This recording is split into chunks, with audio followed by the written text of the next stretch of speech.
Good morning friends मु ज्योति आपन को स्वागत जनाऊँगी ज्योति नॉलेज को।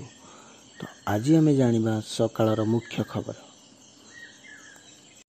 ओडिशा रे कोरोना मे रे 813 छुईब आक्रांतक संख्या एक दिल्ली आईआईटी कही।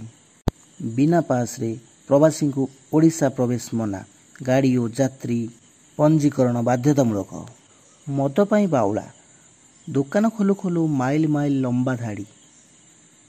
विदेश भारतीय मे 7 रु फेरिवे। संगरोध गृह रे टिकटॉक वीडियो भाइराल। भीषण काल बैशाखी संभावना, 6 जिला को ऑरेंज और 6 जिला को येलो वार्निंग जारी। भद्रक तिहिड़ी रे जड़े व्यक्ति ठारू 10 लाख टंका लुट करी आक्रमण कले अजणा लुटेरा। पुणी 6 कोरोना आक्रांत चिन्हट, राज्य रे संक्रमित संख्या 169। पश्चिमबंग रे कोरोना जनित मृत्युहार सर्वाधिक कहिले केंद्रीय टीम। राज्य रे कोविड-19 नियम उल्लंघन करिथिबा अभियोग रे मे 3 रु 4 पर्यंत 24 मामला रुजु।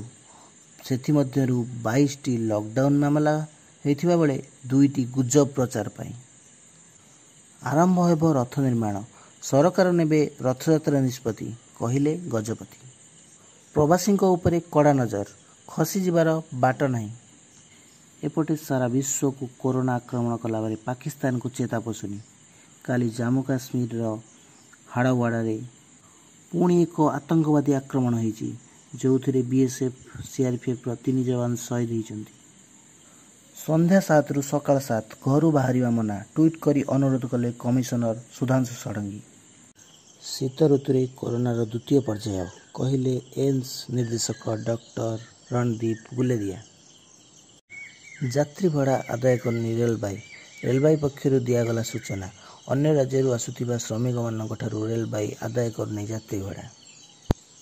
कोरोना मुकाबला पाई मिलित योजना नहीं, भोकरे मरिबे 265 नियुत लोक कहिले जातिसंघ महासचिव आंटोनिया ग्रेटरेस। तो ये थिला आज सकाळर न्यूज।